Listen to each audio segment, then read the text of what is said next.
اے بیٹا، مومن کی عزت لوگوں سے بے نیاز رہنے ہی میں ہے، اور قناعت نہ ختم ہونے والا مال ہے۔ جو شخص موت کا ذکر کثرت سے کرتا ہے وہ دنیا کے تھوڑے سے بھی خوش رہتا ہے۔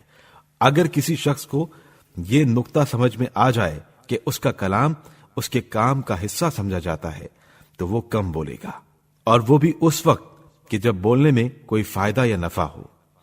اے میرے پیارے فرزند، اس شخص پر تعجب ہے جو سزا سے تو ڈرتا ہے مگر رکتا نہیں، ثواب کی امید تو رکھتا ہے مگر توبہ نہیں کرتا، نہ نیک عمل کرتا ہے۔ بیٹا، غور و فکر روشنی پھیلاتا ہے، غفلت تاریکی اور جہالت و ضلالت و گمراہی ہے۔ خوش نصیب تو وہ ہے جو کسی دوسرے سے نصیحت حاصل کر لے۔ ادب بہترین میراث ہے اور خوش خلقی بہترین ساتھی ہے۔ رشتہ داروں سے قطع تعلق کر کے نشو نما نہیں ہوتی، گناہوں میں انہماک کے ساتھ تونگری نہیں رہتی۔ اے میرے بیٹے، عافیت و سلامتی کے 10 حصے ہیں، ان میں سے 9 خاموشی میں ہیں سوائے اللہ تعالیٰ کے ذکر کے، اور عافیت و سلامتی کا ایک حصہ کم عقلوں اور بے وقوفوں کی صحبت ترک کر دینے میں ہے۔ اے فرزند، جو شخص خدا کی نافرمانی کے لباس سے آراستہ ہو کر مجلس میں خود نمائی کرے گا، اللہ تعالیٰ اسے ذلت کا لباس پہنا دے گا۔ جو علم کو چاہے گا وہ عالم ہو جائے گا۔ اے فرزند دلبند، سرچشمہ علم نرم مزاجی سے، اور علم کی تباہی و بربادی درست مزاجی سے کام لینے کا نام ہے۔ مصائب پر صبر ایمان کے خزانوں میں سے ہے۔ پاک دامنی فقر کی زینت ہے، اور تونگری کی سج دھج شکر خدا ادا کرنا ہے۔ جو شخص انجام کے بارے میں غور و فکر کیے بغیر کاموں میں ہاتھ ڈال دیتا ہے وہ مصائب میں پڑ جاتا ہے، اور کسی کام کو کرنے سے قبل منصوبہ بندی بعد کی ندامت سے بچا لیتی ہے۔ جو مختلف تجاویز کو سامنے رکھتا ہے وہ غلطیوں کے مواقع کو پہچان لیتا ہے۔ صبر ناداری سے محفوظ رکھنے والی ڈھال ہے۔ حرص اور ندیدہ پن بھیکاری پن کی نشانی ہے۔ غریب مہربان ظالم مالدار سے اچھا ہے۔ ہر شے کی ایک خوراک ہے، اور موت کی خوراک آدم ذات ہے۔ اے فرزند، کسی گناہگار کو مایوس نہ کرنا۔ کبھی ایسا بھی ہوتا ہے کہ گناہگار کی عاقبت بخیر ہو جاتی ہے، اور بسا اوقات خوش کردار شخص عمر کے آخری حصے میں بد کردار اور مفسد ہو کر جہنمی ہو جاتا ہے۔ اللہ تعالی ہمیں اس صورتحال سے اپنی پناہ میں رکھے۔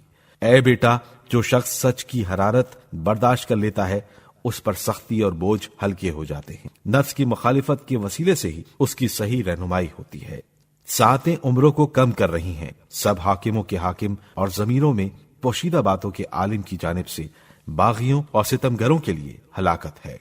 اے میرے لخت جگر، بندوں پر ظلم و ستم آخرت کے لیے بہت برا زادرہ ہے۔ ہر گھونٹ میں پھندا لگنے اور ہر لقمے کے گلے میں پھنسنے کا خطرہ ہے، اور ایک نعمت کے ہاتھ سے جائے بغیر دوسری نعمت حاصل نہیں ہو سکتی۔